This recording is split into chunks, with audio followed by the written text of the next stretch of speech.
So the plan was to do this in my office at work, but we lost internet, so I came home to my suburban office, which is strangely appropriate given my topic. So I was a little disappointed to find that there wasn't a lot on Springfield's decline in the latter part of the 20th century on JSTOR, but I was also excited because this could mean a niche market for me, which would really be great. I did find some research that will nicely reinforce what I'm working on, like Roger Biles, The Decline of Decatur, smaller city, similar challenges with a different timeline. Um, he takes a look at the narrative of the city's economic rise and later decline. A lot of it's focused on labor strife between Caterpillar, A. Staley, Bridgestone, Firestone, the big industrial employers in that city, leading to the city being known as Strikesville, USA. And much like Springfield's industrial concerns, a lot of the ownership had shifted to out of town and even out of country organizations.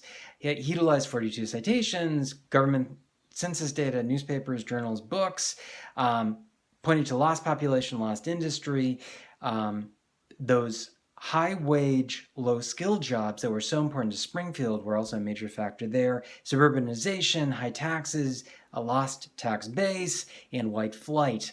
Attempts to resuscitate the city, much like those in Springfield and similar to the ones in Springfield, did not prove successful. Joel Rast compared the urban renewal strategies of Chicago and Milwaukee, two very different cities, between 1945 and 1980. He had 100 sources, primary sources, planning documents, related planning entities. He asked two questions. What accounted for variations in timing and policy of redevelopment efforts in those major cities? And did those differences have long-term impacts on individual city results? He did a literature review, looked at path dependency, policy and critical junctions using a social scientific investigative approach. He used a power-based perspective of urban regime theory, contrasting social control model, so power to versus power over, and found that the regimes amass resources to implement their policies when there isn't consensus for them. And so in Chicago, it was very successful. It all came together to support downtown redevelopment. That was not the case in Milwaukee, where they actually emphasized there was a socialist mayor who could not get on board with the major leaders of business. And so instead, the city annexed hinterlands and used it as available area for industrial development, having those one-story buildings that industry preferred. Now, this sent it on a different trajectory. He concludes that urban renewal policies can become entrenched and self-perpetuating. He shows that in those two cities, in that decisions made at key junctures determine the outcomes for long periods of time.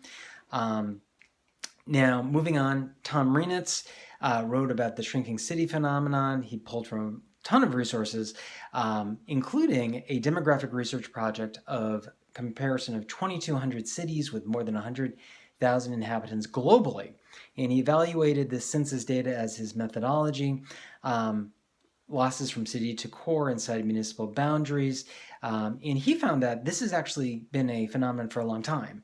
It's just that in the past it was caused by war, natural disaster, man-made disaster, things like the Lisbon earthquake, the London fire, the sack of Carthage, or the destruction of Carthage. And so it's always been going on. What he found is that what makes it more dramatic is industrialization led to this explosive growth, and it has now led to this shocking decline, but that it started and has been a global phenomenon starting in Manchester, England, where industrialization started, and spreading all over the globe, much like the student revolts of the 1960s. You will even find it in the Soviet Union, former Soviet Union, once they jettisoned socialist central planning. And urban renewal, the problem with urban policy is that it's designed to deal with cities that are too big as opposed to cities that are shrinking. Collectively, these resources help to reveal pathology for cities in decline with common causes, symptoms, mitigating factors, treatments, and prognoses that I can apply to Springfield.